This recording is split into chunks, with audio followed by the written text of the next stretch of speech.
The gunshot echoed through the penthouse office before Maria Torres even realized what was happening. She dropped her mop bucket, water splashing across the marble floor as three men in dark suits burst through the double doors. The tall man behind the mahogany desk didn't flinch. Vincent Calabrese simply raised one hand and his bodyguards lowered their weapons. "False alarm," Vincent said, his voice cold as winter steel. "Get out." The men retreated, and silence fell over the room like a heavy blanket. Maria's heart hammered against her ribs. She was just the night cleaner. She wasn't supposed to be here during meetings. She wasn't supposed to see anything. "I'm sorry, sir," she stammered, reaching for her bucket with shaking hands. "I'll come back later." "Stay." Vincent's command froze her in place. He leaned back in his leather chair, studying her with dark eyes that seemed to see through her skin. "You're new." 3 weeks, sir. I work the late shift." Maria kept her gaze down, remembering what the supervisor had told her. Never look them in the eye. Never ask questions. Never be remembered. Vincent nodded slowly, returning to the papers on his desk.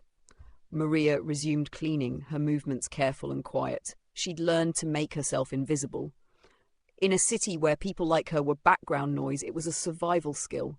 She wiped down the side tables, emptied the trash, dusted the bookshelves filled with leather-bound volumes that probably cost more than her yearly salary.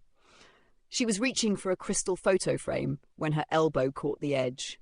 The frame tumbled, and she caught it with both hands, her heart stopping. Breaking something in Vincent Calabrese's office would probably cost her more than her job. But as she straightened the frame, something else caught her attention.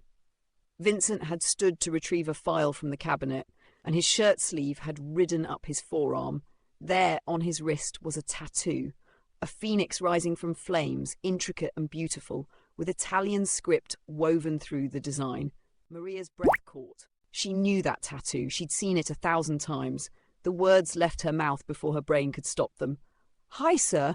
My mother has a tattoo just like yours." The temperature in the room dropped 20 degrees. Vincent turned slowly, his movement deliberate and predatory. He crossed the space between them in 3 strides, and suddenly he was close enough that Maria could smell his cologne, expensive and suffocating. "What did you say?" His voice was barely above a whisper, but it carried the weight of a threat. "I'm sorry, I shouldn't have." Maria tried to step back, but Vincent's hand shot out, gripping her wrist. Not painfully, but firmly enough that she couldn't pull away. "Your mother's tattoo. Describe it." His eyes bored into hers, and she saw something flicker there. Not anger. Something else. Something that looked almost like fear. "It's a phoenix," Maria said, her voice trembling, rising from flames, with Italian words. "She has it on her left wrist, just like yours. The same size, the same design. Everything." Vincent's grip tightened for a moment, then released. He turned away from her, running a hand through his salt and pepper hair. When he spoke again, his voice was rough. "Your mother's name? Tell me your mother's name." "Isabella. Isabella Torres. Well, it used to be Moretti before she married my father." Vincent's entire body went rigid. He stood there for what felt like an eternity, his back to Maria, his shoulders rising and falling with controlled breaths. When he finally turned around, his face was a mask, but his hands were shaking. "Get out!" he said quietly. "Sir, get out!" The words cracked like a whip, and Maria grabbed her cleaning supplies and fled. She didn't stop running until she reached the service elevator, her heart pounding so hard she thought it might break through her chest. What had just happened? Why had her mother's name affected him like that? And why did they have the same tattoo? Behind his office door, Vincent stood alone in the silence. He walked to his desk with mechanical movements and pulled open the bottom drawer. Inside, beneath folders and documents, was a wooden box. He opened it with trembling fingers. The photograph was old, faded at the edges. 5 people stood together, arms around each other, smiling at the camera. They were young, full of fire and ambition. And there in the centre was Isabella Moretti. Beautiful, fierce Isabella with her dark eyes and wild smile. Next to her stood a younger version of Vincent, his arm around her waist, both of them displaying their fresh tattoos to the camera. "Isabella," Vincent breathed, touching her face in the photograph. After all these years, he pulled out his phone and dialed. "Marco, get in here. Now." Marco Ferretti, Vincent's right-hand man for 20 years, appeared within minutes. He found his boss standing by the window, staring out at the Manhattan skyline. "We have a situation," Vincent said without turning around.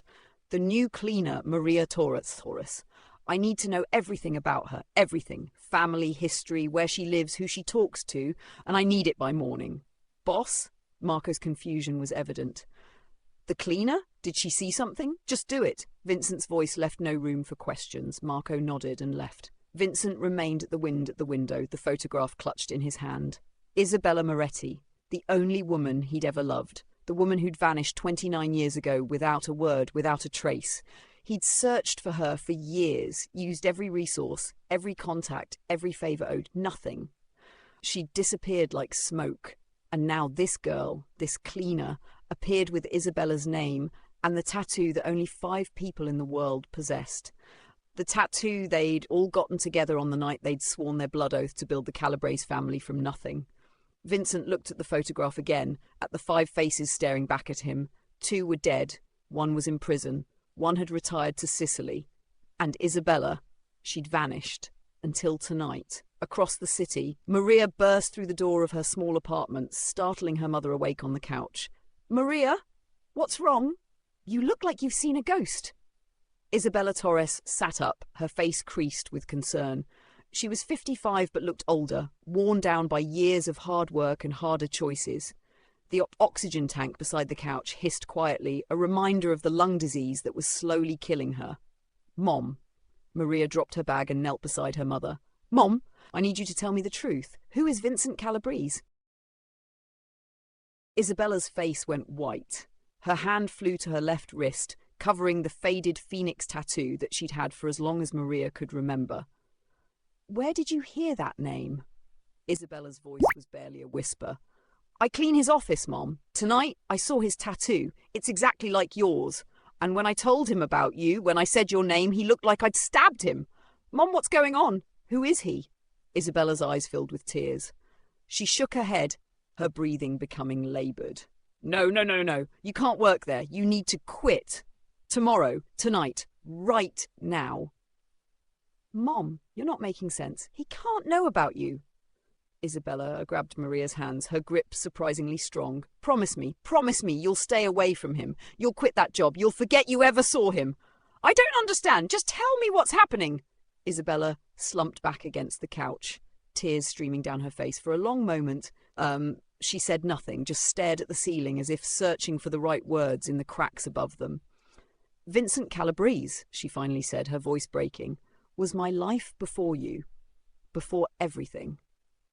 And then she told Maria everything. 29 years ago, Isabella Moretti was not a sick woman working 3 jobs to pay rent. She was Vincent Calabrese's second-in-command, his partner in every sense of the word. They'd met when they were barely 20, 2 hungry kids from the streets with ambition burning in their veins and nothing to lose. Together, they'd built an empire. While Vincent handled the business side, Isabella was the strategist, the one who saw 3 moves ahead of everyone else. They were unstoppable, rising through the ranks until they stood at the top of their own organization. The Calabrese family, they called it. 5 founding members, bound by blood and oath, marked by identical phoenix tattoos. "We were going to rule this city," Isabella said, her voice distant with memory. "We were young and stupid and so in love. Vincent and I, we were everything to each other. Partners, lovers. We were going to build something that would last forever." "What happened?" Maria asked quietly. "I got pregnant." Isabella touched her stomach, her eyes finding Maria's. "With you." The room seemed to tilt. Maria felt like the floor had dropped out from under her. "Vincent is my father?" The words felt foreign in her mouth. Impossible. "I never told him." Isabella's voice cracked. "The moment I found out, I knew I had to leave. That life, that world of blood and violence and endless war, it was no place for a child. I'd seen what happened to children in our world. They either became soldiers or casualties, and I wouldn't do that to you." She explained how she'd planned her escape in secret, how she'd withdrawn money in small amounts, created a new identity, and disappeared one night while Vincent was handling business in Chicago. She'd left him a note, just 3 words: "Forgive me, goodbye." "I spent years running, always looking over my shoulder, terrified he'd find us. I changed our names, moved from city to city. Finally, I met your father, Carlos. He knew about my past, accepted it, loved you as his own. When he died 5 years ago, I thought we were finally safe. I thought Vincent had stopped looking. But you came back to New York, Maria said. Why would you come back here? Because I was dying. Isabella gestured to the oxygen tank. The treatments I needed, they're only available at specific hospitals. And I was tired of running. I thought, after all these years, surely I'd been forgotten. I was just another ghost from Vincent's past. Maria's mind reeled. Vincent Calabrese, one of the most powerful men in New York, the man whose name made people nervous, whose presence commanded rooms, that man was her father, and he'd spent nearly 3 decades not knowing she existed. Does he know? Maria asked. Now? I mean, does he know about me? If he's as smart as he used to be, he's figuring it out right now. Isabella grabbed Maria's hands again. Baby, you need to listen to me. Vincent Calabrese is a dangerous man. Not because he's cruel, but because everyone around him becomes a target.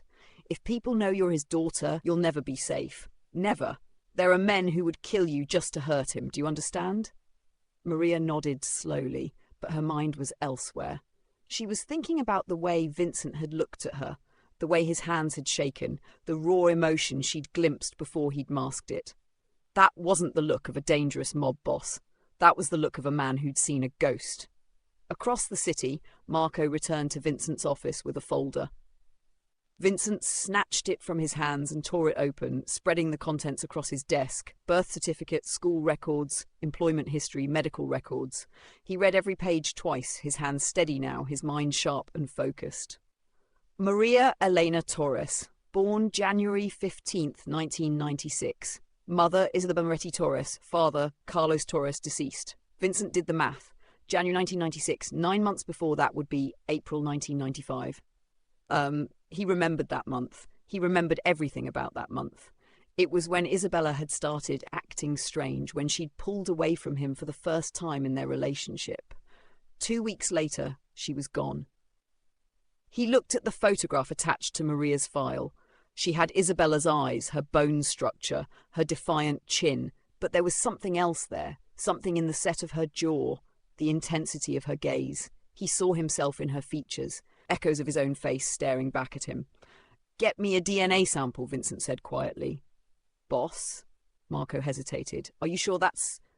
Get me a DNA sample. Vincent's voice was steel. Use her cleaning supplies, her locker, I don't care, just get it! Marco left without another word. Vincent sat alone in his office, surrounded by the evidence of a life he'd lived, an empire he'd built, and the ghost of the woman he'd loved. He thought about the choice Isabella had made to leave him, to raise their child, his daughter, alone rather than bring her into this world. Part of him wanted to rage, to destroy something, to hurt someone for the years that had been stolen from him. But another part of him, the part that had loved Isabella more than power or money or respect, understood exactly why she'd run. This was no life for a child. He knew that. He'd always known that. 2 days later, the DNA results came back. Marco stood in front of Vincent's desk, the envelope in his hand, and neither of them spoke. Finally, Marco placed it on the desk and stepped back. Vincent opened it with steady hands. He read the words once, twice, 3 times. Probability of paternity, 99.9%. Maria Torres was his daughter. The wall he'd built around his heart, the fortress he'd constructed over 29 years of loneliness and loss, cracked. Vincent Calabrese, the man who'd ordered hits without blinking, who'd negotiated million-dollar deals without breaking a sweat, who'd stared down the barrels of guns with a smile, put his head in his hands and wept. Boss, Marco said quietly, and there was something in his voice Maria had never heard before. Compassion. What do you want to do? Vincent wiped his eyes and stood. When he spoke, his voice was granite. Nothing. We do nothing. She doesn't know, and she never will. Isabella kept her away from this life for a reason. I won't destroy that now. But, boss, she's safer not knowing.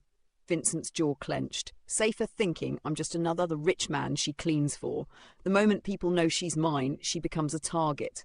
Every enemy I've ever made will see her as leverage. I won't do that to her. Vincent. Marco rarely used his boss's first name, but he used it now. She's your daughter. Don't you want to know her?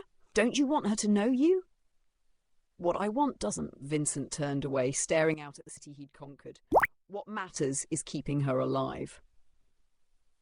But fate, as it often does, had other plans. Because while Vincent was deciding to stay away from his daughter, his enemies were already closing in. Tony Russo sat in a restaurant in Brooklyn, swirling wine in his glass as his lieutenant delivered the news. "You're telling me," Tony said slowly, "that Vincent Calabrese has a daughter? A daughter no one knew about?" "That's what our source says. 28 years old, works as a cleaner.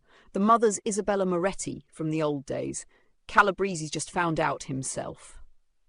Tony started laughing. It wasn't a pleasant sound. The Russos and the Calabreses had been at war for years, a cold war of territory and respect and old grudges. But this was better than any weapon, better than any ambush. "Vincent's daughter?" Tony repeated, savouring the words. "Does she know? Doesn't look like it. And from what we can tell, Calabrese wants to keep it that way." "Of course he does. He knows the moment we find out she's a liability." Tony set down his wineglass. "Well, now we know. And Vincent is about to learn that you can't protect someone by pretending they don't exist. Find the girl. Bring her to me." That night, Maria left work at midnight. Just like always. She walked the same route to the subway. Just like always. She didn't notice the black SUV following her, didn't see the men inside watching her every move. She was thinking about her mother, who'd been getting sicker. The treatments weren't working. The doctors said maybe 6 months, maybe less. And Maria was drowning in medical bills, student loans, rent. She dropped out of college to work full-time, and now she cleaned offices at night and waited tables during the day, and it still wasn't enough. Sometimes she wondered what her life would have been like if her mother had stayed with Vincent. Would she have grown up in penthouses instead of apartments with broken heaters? Would she have gone to private schools, worn designer clothes, never worried about money? But then she thought about the fear in her mother's eyes, the way Isabella still looked over her shoulder after all these years, and Maria knew her mother had made the right choice. Some prices were too high to pay, even for security. She was 3 blocks from the subway when the SUV pulled up beside her. The doors opened and 3 men jumped out. Maria's scream was cut short as a hand clamped over her mouth. She fought, kicking and clawing, but they were too strong, too practiced. They dragged her toward the vehicle. Then gunshots split the night. The men dropped, not dead but disabled, writhing on the ground.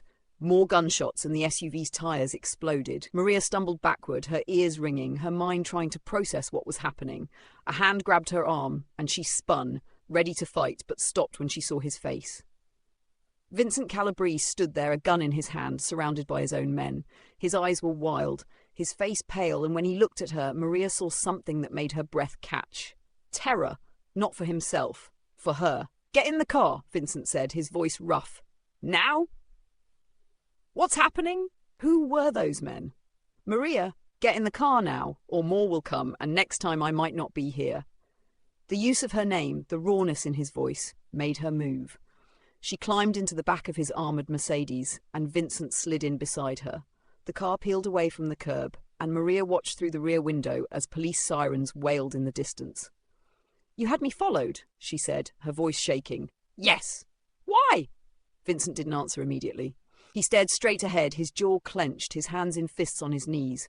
Finally he turned to look at her, and Maria saw it again.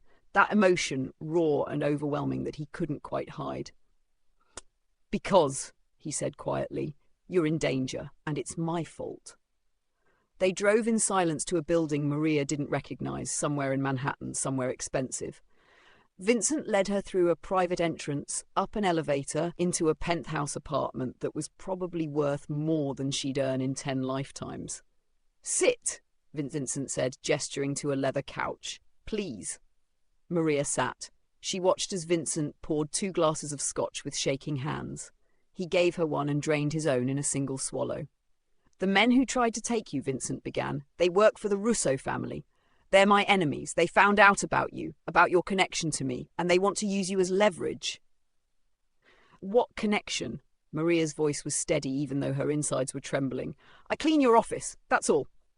"No." Vincent set down his glass and looked at her directly. "That's not all. Maria, your mother and I, we were more than business partners. We were together. We were building something. And then she left, and I never knew why. Not until 2 nights ago when you told me about her tattoo. He pulled out his phone and showed her a photograph. Young faces, wild smiles, matching tattoos. And there in the centre was a woman who looked exactly like a younger version of her mother. "That's Isabella Moretti," Vincent said. "The woman I loved more than anything in this world. The woman who disappeared 29 years ago without a trace." He paused, his eyes meeting Maria's. "And the woman who was pregnant with my child when she left." The world tilted. Maria gripped the edge of the couch, her knuckles white. "She told you." "She didn't have to. I had your DNA tested." Vincent's voice was barely above a whisper. "Maria, I'm your father." The words hung in the air between them, heavy and irreversible. Maria stood abruptly, backing away, shaking her head. No, my father was Carlos Torres. He raised me. He loved me. And I'm grateful to him for that." Vincent stayed seated, his posture careful, unthreatening. "But biologically, genetically, I'm your father. And now that my enemies know it, they'll come after you. They'll use you to hurt me, to control me. That's why those men tried to take you tonight. That's why you're in danger." Maria's legs gave out, and she sank back onto the couch. Her mind was racing, trying to process everything. Vincent Calabrese was her father, the mob boss, the criminal, the man people feared. That was her father. "Why didn't she tell you?" Maria asked. "About me? Why did she run?" Vincent's face contorted with emotion. "Because she was protecting you. This life, this world I'm part of, it's no place for a child. Your mother knew that. She chose to raise you away from all of this, to give you a normal life. And she was right to do it." "So what happens now?" Maria's voice was small. "Those men, they'll come back?" "Yes." Vincent stood and moved to the window, his back to her. "Tony Russo wants the Atlantic shipment rights. It's territory I've controlled for years. He'll offer a trade, the rights for you. Then give it to him. Let him have whatever he wants." Vincent turned slowly, and the look on his face made Maria's breath catch.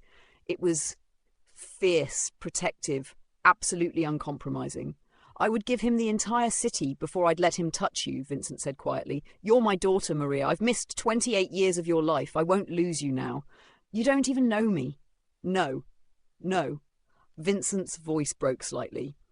"And that's the greatest regret of my life. But I know your mother, and I see her in you. Your courage, your fire, the way you look at me without fear, even though you should be terrified. You're Isabella's daughter. That's all I need to know." Maria felt tears burning in her eyes. This was insane. Everything about this was insane. Yesterday she was a cleaner worried about bills and her mother's medical treatments.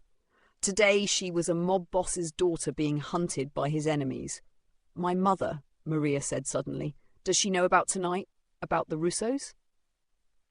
"Marco is with her now, securing your apartment. We're moving her to a safe location. She's sick. She needs her treatments, her medications. She'll have everything she needs. The best doctors, the best care. I promise you that." Vincent crossed the room and knelt in front of Maria, his eyes level with hers.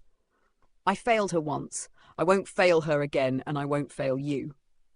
Maria searched his face, looking for the monster her mother had run from, the dangerous criminal who'd built an empire on violence and fear. But all she saw was a man who'd lost everything and just gotten a piece of it back. A man who was looking at her like she was the most precious thing in the world.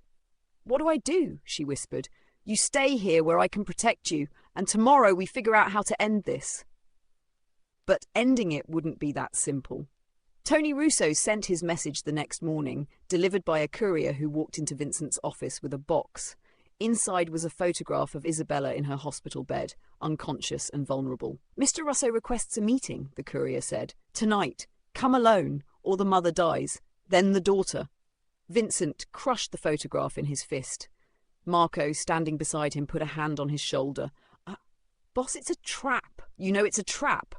I don't care." Vincent's voice was deadly calm. "Set up the meeting and get every man we have ready." "Vincent, think about this." "I am thinking." Vincent slammed his fist on the desk. "I'm thinking about my daughter cleaning offices to pay for her mother's medical bills while I lived in luxury. I'm thinking about Isabella dying alone because she was too scared to come to me for help. I'm thinking about 28 years of birthdays and holidays and moments I'll never get back. So, yes, Marco, I'm thinking very clearly. In the safe house, Maria sat with her mother. Isabella had been moved during the night, still unconscious from her medications, and woken to find herself in a room that probably cost more per night than their apartment cost per month. "I'm sorry," Isabella whispered, tears streaming down her face. "I thought I was protecting you. I thought if you never knew him, you'd be safe." "You did protect me, Mom." Maria held her mother's hand. "You gave me a childhood. You gave me love. You gave me everything you had. And now you're in danger because of choices I made 30 years ago." "No." Maria's voice was firm. "I'm in danger because bad people exist. That's not your fault. It's not Vincent's fault. It's just the way the world is." Isabella looked at her daughter with wonder. "When did you become so wise?" "I had a good teacher." Maria smiled through her tears. They talked for hours, Isabella telling stories about the woman she used to be, the life she'd lived. She told Maria about meeting Vincent, about their rise to power, about the night they'd gotten their tattoos. "He was a good man," Isabella said. "Underneath everything else, underneath the violence and the business, Vincent Calabrese had a good heart. That's why I fell in love with him, and that's why I had to leave. Because I knew if I told him about you, he'd try to keep both of us, and that world would have destroyed you, destroyed us both." "Do you still love him?" Maria asked. Isabella was quiet for a long moment. "Love doesn't just disappear, it transforms. I loved who he was, I loved who we were together, but I love you more. I'll always love you more, and I'd make the same choice again 1,000 times." That night, Vincent prepared for the meeting. He dressed carefully, strapped on a vest under his shirt, checked his weapons. Marco and his team would be positioned around the meeting site, a warehouse on the waterfront. It was risky. It was probably suicide. But Vincent didn't care. Maria found him in the study, staring at that old photograph again. She'd been thinking all day, turning the problem over in her mind, and finally she'd realized something. There was another way. "Don't go," she said from the doorway. Vincent turned, surprised. "Maria, you should be resting." "Don't go to the meeting." Maria stepped into the room. "Let me go instead." "Absolutely not. Listen to me." Maria's voice was steady, calm. "Tony Russo wants leverage over you. He wants to control you. But what if I go to him and tell him I don't care about you? What if I tell him he can't use me because I don't acknowledge you as my father? He won't believe you." "He might. I'm a cleaner, Vincent. I've spent my whole life being invisible, being nobody. What if I just go back to being nobody? What if I tell Russo that I want nothing to do with you or this life?" Vincent crossed the room to her. "Then what? You think he'll just let you walk away? You think once he has you, he'll just release you because you claim not to care?" "No." Maria's eyes were fierce. "But I'll be wearing a wire and you and your men will be close enough to move in. Russo wants to meet with you to humiliate you, to force you to give up your territory. But if I go instead, he'll think he's won. He'll get cocky. He'll say things, do things that give you an opening. It's too dangerous. More dangerous than you walking into an obvious trap," Maria challenged. "At least this way, he won't be expecting it. At least this way, you have the element of surprise." Vincent stared at her, and Maria stared back, unflinching. She had her mother's courage, and she was beginning to realize her father's strategic mind. "Where did you learn to think like this?" Vincent asked softly. "Apparently it runs in the family." Maria allowed herself a small smile. "Look, I'm not asking to join your world. I'm not asking to become part of this life. But right now, whether I like it or not, I'm already in it. So let me do something. Let me help end this, because the alternative is you dying. And I just found out you exist. I'm not ready to lose you yet." The last sentence hung in the air between them. Vincent's eyes glistened, and for a moment Maria thought he might refuse. But then he nodded slowly. "All right, but we do this my way. You wear a wire, you wear a vest, and you follow every instruction Marco gives you exactly. And if anything goes wrong, you run. Do you understand?" "I understand." They spent the next 2 hours preparing. Marco fitted Maria with a wire so small it was invisible, showed her how to activate a panic button hidden in her watch. Vincent's men went over the plan again and again until everyone knew their positions, their roles, their contingencies. And then it was time. The warehouse was cold and dark, lit only by a few hanging bulbs that cast long shadows across the concrete floor. Maria walked in alone, her footsteps echoing. She dressed simply, jeans and a sweater, looking every bit the working-class girl she was. Tony Russo sat on a chair in the centre of the space, surrounded by his men. He was older than Vincent, maybe 60, with grey hair and a face like weathered leather. When he saw Maria, he smiled. "Maria Torres," he said, standing. "The girl who doesn't exist. Come sit. Let's talk." Maria sat across from him, her heart pounding but her face calm. "What do you want?" "Direct. I like that. You get that from your father." Tony circled her slowly. "You know, I've known Vincent Calabrese for 30 years. We've been enemies almost the entire time, and in all those years I never knew he had a daughter. That must make you feel special. Or does it make you feel abandoned?" "It makes me feel like my mother made a smart choice," Maria said evenly. "She got away from all of this. She raised me in peace." "Peace?" Tony laughed. "Working 3 jobs, drowning in debt, watching your mother die because you can't afford proper treatment? That's not peace, girl. That's poverty. Meanwhile, your father lives in a penthouse and wears $1,000 suits. Does that seem fair to you?" "Life isn't fair. I learned that a long time ago." Tony stopped circling and leaned close. "But it could be. Vincent would do anything for you. You're his weakness now. His greatest vulnerability. I could use you to take everything from him. Everything he's built, everything he's protected. One word from me and my men grab your mother from that hospital bed and make her disappear. Unless Vincent gives me what I want. Then why am I here instead of him?" Maria met his gaze steadily. "If I'm such valuable leverage, why didn't you demand to meet with Vincent?" Tony's smile faltered slightly. "Because I wanted to see you for myself. Wanted to see if you were worth all this trouble." And I think you're lying." Tony straightened. "I think you care about Vincent Calabrese more than you're admitting. I think you're here to save him, which means you're exactly the leverage I need." "You're wrong." Maria stood, facing him. "I don't care about Vincent. I never asked to be his daughter. I never wanted any part of this world. You want to use me to hurt him? Go ahead. It won't work, because I feel nothing for him." "Really?" Tony pulled out a gun, not pointing it at her, just holding it casually. "So if I told you that I've already sent men to Vincent's location, that they're going to kill him right now, you wouldn't care?" Maria's heart stopped, but she kept her face neutral. "Do what you want. It's not my problem." "Interesting." Tony's eyes narrowed. "Because your hands are shaking, and your pulse, I can see it in your neck. It's racing. You're scared, Maria. Not for yourself. For him." Maria said nothing, and in that silence, Tony Russo made his mistake. He stepped closer, close enough that Maria could smell the whiskey on his breath. "You know what I think?" Tony said quietly. "I think Isabella Moretti raised her daughter to be just as stupid as she was.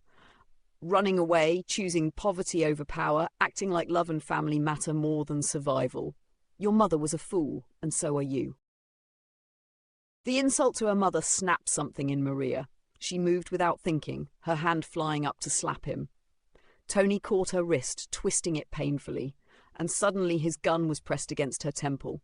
"There it is," Tony said with satisfaction. "There's the fire. You're definitely his daughter." Outside, Vincent heard everything through the wire. When he heard Tony threaten Maria, when he heard the pain in her gasp, something primal took over. He gave the signal, and his men moved in. The warehouse doors exploded inward. Men poured in from every entrance, weapons drawn. Tony's men scrambled to respond, but they were outnumbered 3-1. Vincent had brought everyone. Tony grabbed Maria, using her as a shield, his gun still pressed to her head. "Stay back! Stay back, or I'll kill her!" Vincent walked through the chaos like death itself, his own weapon drawn, his face a mask of cold fury. He stopped 10 feet away from Tony, and when he spoke, his voice could have frozen hell. "Let her go, Russo. This is between you and me. That's where you're wrong, Calabrese. This stopped being between us the moment you had a daughter." Tony's arm tightened around Maria's throat. "You want her alive? Give me the Atlantic rights. Give me your waterfront territories. Give me everything, or I scatter her brains across this floor." Vincent's gun didn't waver. He was aiming at Tony's head, but the angle was wrong. One wrong move and he'd hit Maria instead. Around them, both sides held their positions, fingers on triggers, waiting for someone to make the first move. "You know I can't do that," Vincent said quietly. "Give up that territory, and the other families will see it as weakness. They'll come for me for what's mine. There'll be war. Then it sounds like you have a choice to make. Your empire or your daughter." Maria felt the cold metal of the gun against her skin, felt Tony's arm cutting off her air. She could see Vincent's face, could see the agony in his eyes, the impossible calculation he was being forced to make, and in that moment she understood what her mother had tried to protect her from. Not the violence, not the danger, but this. The weight of being loved by someone in this world, someone for whom love became a weapon that could be used against them. She thought about her mother alone in that safe house, probably watching the clock and praying. She thought about Vincent, who'd missed 28 years of her life and was now being asked to choose between her and everything he'd built. And she thought about herself, Maria Torres, the cleaner who just wanted to pay her mother's medical bills and maybe finish college someday. This wasn't her world. She hadn't chosen it, but she was in it now, and she'd be damned if she'd be the reason for anyone else's destruction. Maria caught Vincent's eyes. She saw him start to shake his head, saw him realize what she was about to do. But she was her mother's daughter and her father's daughter, and she'd inherited courage from both of them. She drove her elbow back into Tony's ribs with all her strength. His grip loosened for just a second, and she dropped, making herself dead weight, pulling away from the gun. Vincent's shot rang out before Tony could correct his aim. The bullet caught Tony in the shoulder, spinning him backward. His own gun fired, the shot going wild, and then Marco was there, kicking the weapon away, and Tony Russo was on the ground, bleeding and finished. The standoff collapsed. Tony's men, seeing their boss down and surrounded, dropped their weapons. It was over. Maria sat on the concrete floor, her ears ringing, her whole body shaking with adrenaline. Vincent was beside her in an instant, his hands on her face, checking her for injuries. "Are you hurt? Did he hurt you? Maria, talk to me." "I'm okay." Her voice sounded distant to her own ears. "I'm okay. Is it over?" "It's over." Vincent pulled her into his arms, holding her so tightly she could barely breathe. "You're safe. You're safe now." Around them, Marco was coordinating with the men securing Tony's crew, calling in the cleaners who would make this mess disappear like it never happened. This was how Vincent's world worked. Violence contained, witnesses silenced, everything packaged neatly away. Maria pulled back from Vincent's embrace and looked at him. Really looked at him. This man was her father. This dangerous, powerful, broken man who just watched her nearly die and looked like his world had ended. "You were going to give it up," she said quietly. "The territory. You were going to give him everything, weren't you?" Vincent's jaw tightened. "Yes." "Why?" "Because you're my daughter." He said it simply, like it explained everything, and maybe it did. "Because I've already lost 28 years, I won't lose the rest." Maria felt tears burning in her eyes. "I don't know how to do this. I don't know how to be your daughter." "Neither do I." Vincent's voice was rough. "I don't know how to be a father, but maybe we can figure it out together." They sat there on the cold warehouse floor, surrounded by the aftermath of violence, two strangers connected by blood and circumstance, trying to find their way to each other. Marco approached cautiously. "Boss, we need to move.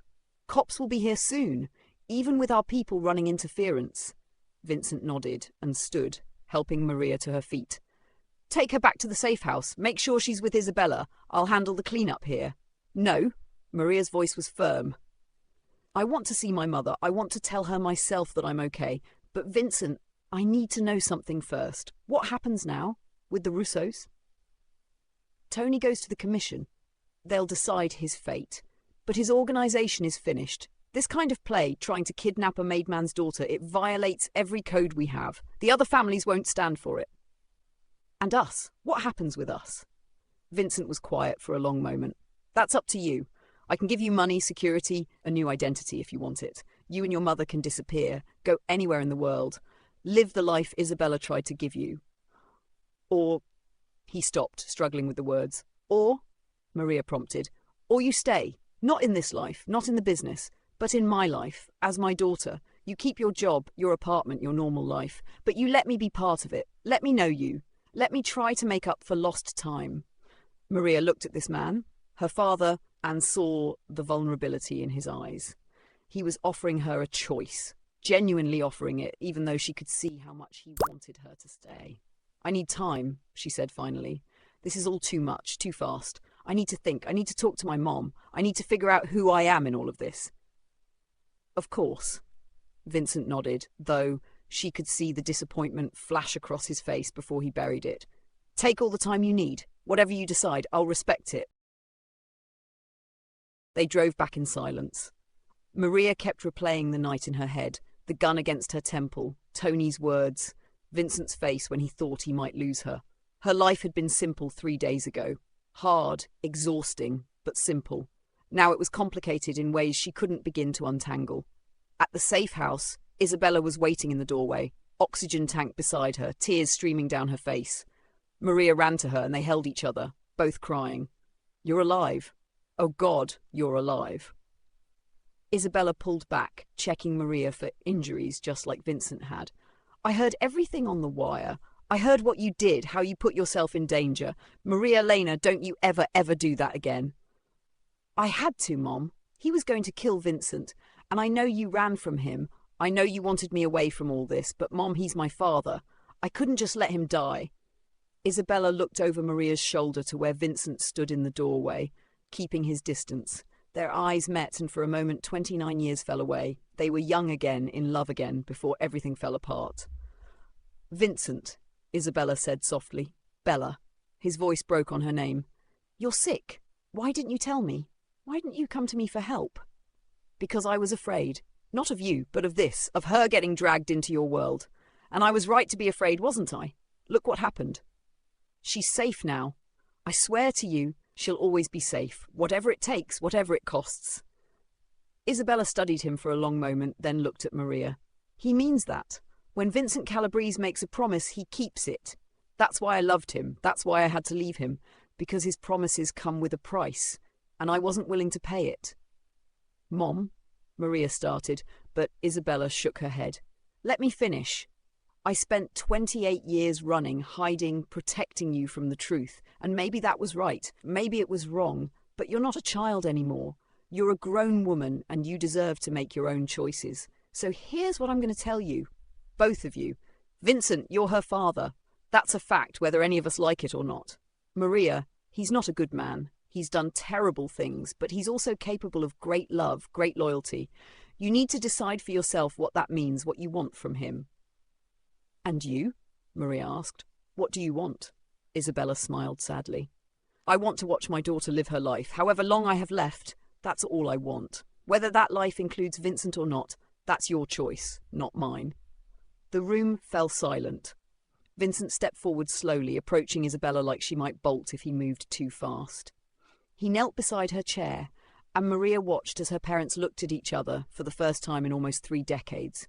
"I'm sorry," Vincent said quietly, "for whatever I did, whatever I was, that made you so afraid you had to run. I'm sorry you faced everything alone. I'm sorry I wasn't there. You weren't there because I didn't give you the chance to be." Isabella reached out, touching his face. "I made my choice, Vincent, and I'd make it again.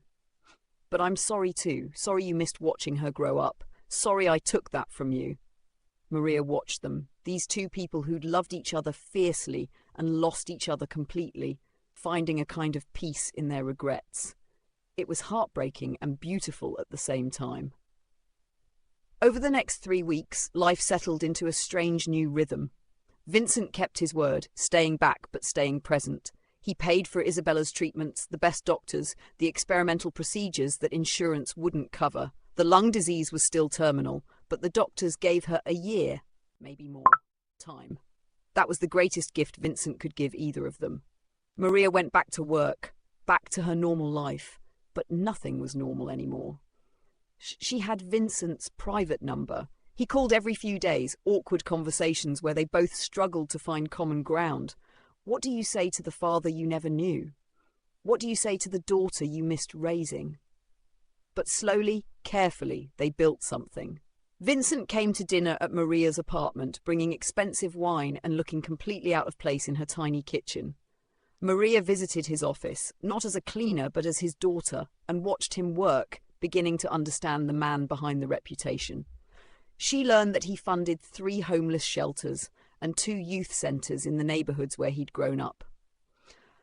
She learned that he personally oversaw a scholarship programme for kids from poor families. She learned that the man who'd killed and threatened and intimidated to build his empire also carried photographs of her mother in his wallet, even after 29 years.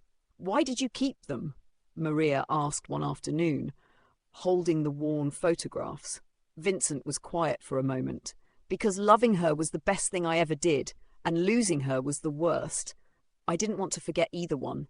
"Do you still love her?" "Part of me will always love who she was, who we were together. But people change. We're not those kids anymore. She's moved on, built a different life. I respect that." "Have you moved on?" Vincent looked at Maria with those dark eyes that were so like her own. "I buried myself in work, in building something that would last. I told myself that was enough. But it wasn't. There was always something missing, and now I know what it was. It was you." Maria felt her throat tighten.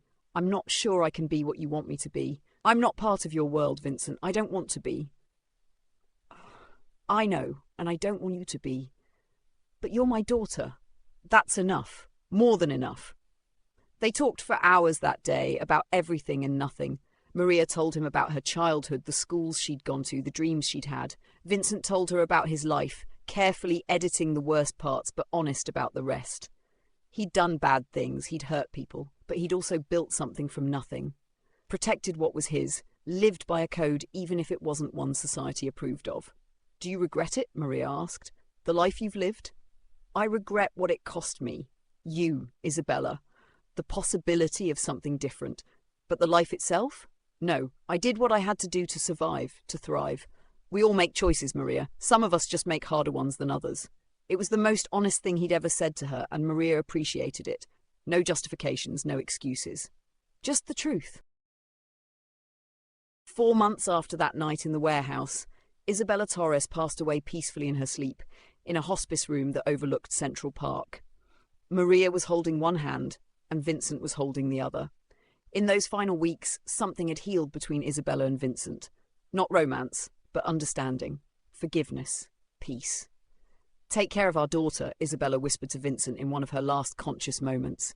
"Keep her safe, keep her good." "I will, I promise." Vincent's voice was thick with emotion. "And Bella, thank you for giving me her, for keeping her safe all those years. Thank you." Isabella smiled and closed her eyes. An hour later, she was gone. The funeral was small, just Maria, Vincent, and a few of Isabella's friends from work. Vincent paid for everything, arranged everything, but stayed in the background, letting Maria lead. It was her mother, her grief, and he understood that. At the cemetery, as they lowered Isabella's casket into the ground, Maria finally broke. All the strength she'd maintained, all the composure, it shattered. She fell to her knees, sobbing, and Vincent was there, catching her, holding her as she cried. "I've got you," he murmured. "I've got you, daughter. I'm here." And he was. Through the funeral, through the grief, through the long, dark weeks that followed. Vincent called every day. He brought food when Maria forgot to eat. He sat with her in silence when she didn't want to talk. He was there, constant and steady, being the father he'd never had the chance to be. Slowly, Maria healed. The grief didn't disappear, but it became manageable, something she could carry instead of something that carried her. And through it all, her relationship with Vincent deepened. They weren't a normal father and daughter. They never would be. But they were something. They were building something real. 6 months after Isabella's death, Maria made a decision. She enrolled back in college, using money Vincent had put in a trust for her. Not charity, he'd insisted. An inheritance, something that was hers by right as his daughter. She was studying criminal justice, wanting to understand the system, maybe work within it someday. Vincent found that deeply ironic and deeply appropriate. "You're going to be the cop in the family?" he teased over dinner one night. "Lawyer, actually." "And not for you. For people who need help navigating the system, people like my mom was, alone and scared with nowhere to turn. Vincent's smile faded into something more serious. She'd be proud of you. Proud of you? Hell! I'm proud of you. Maria looked up at him. Yeah. You're stronger than both of us, you know that? You got the best parts of Isabella and, I hope, the best parts of me, and you're building something good with it. That takes courage. They talked late into the night, and for the first time, Maria called him Dad instead of Vincent. It slipped out naturally, and she saw the way his eyes filled with tears, the way his hand trembled slightly as he reached across the table to squeeze hers. Say it again, he whispered. Dad. Maria smiled through her own tears. You're my dad. It wasn't a perfect relationship. Vincent still lived in a world of shadows and violence, still made decisions Maria didn't agree with. But he kept his promise to Isabella. He kept Maria separate from that life, protected her from it, never asked her to compromise her principles or be part of his business. And Maria kept her promise too, the one she'd made to herself. She stayed good. She stayed true to who her mother had raised her to be. But she also stayed connected to her father, because blood mattered and love mattered, and sometimes the most powerful thing you could do was refuse to let someone be alone in their darkness. 1 year after that night in Vincent's office, when Maria had accidentally revealed the tattoo that changed everything, she stood in front of a mirror with a tattoo artist. She designed it carefully, worked on it for months, not a phoenix like her parents had, but something related, a single feather, delicate and detailed, rising from flames. On it, in small script, were the initials IM and VC for Isabella and Vincent, and underneath her own initials, MT. You sure about this? The artist asked. Maria looked at herself in the mirror. She was 29 now, back in school, building a life that was entirely her own, but connected to the past that had made her. She had her mother's courage and her father's strength, and she'd learned that you could honour where you came from without being defined by it. I'm sure, she said. The needle buzzed and the artist began to work. Maria closed her eyes and thought about her mother, who'd given up everything to protect her. She thought about her father, who'd lost everything and found it again. She thought about herself, the cleaner who'd said one sentence and changed 3 lives forever. When it was done, when the bandage was on and the artist had given her the care instructions, Maria took a photo and sent it to Vincent with a simple message: family. His response came immediately: forever. And maybe that was the real story, not about mafia bosses or cleaners or tattoos, but about family. The ones you're born into, the ones you choose, the ones you lose, and the ones you find. About the courage it takes to love someone in a broken world, and the strength it takes to be loved in return. Maria walked out of the tattoo parlour into the bright afternoon sun. She had class in an hour, and then she was meeting Vincent for dinner. Tomorrow she'd visit her mother's grave and tell her about the tattoo, about school, about life. And somehow, impossibly, everything would be okay. Not perfect, never perfect, but okay. And sometimes okay was more than enough. 3 years later, Maria Torres graduated at the top of her class from law school. In the audience, sitting in the back row, wearing dark glasses and trying to be inconspicuous, was Vincent Calabresi. When Maria's name was called, when she walked across that stage to receive her diploma, he stood and applauded louder than anyone else. She caught his eye and smiled. He smiled back. And in that moment, surrounded by strangers and celebration, father and daughter shared something that transcended their circumstances, their history, everything that should have kept them apart. They shared love. Complicated, hard-won, imperfect love. But love nonetheless. And maybe that's how all the best stories end. Not with everything tied up neatly, not with all problems solved, but with connection, with family, with the understanding that sometimes the most important thing you can do is show up for the people who matter, no matter how messy or complicated or impossible the situation seems.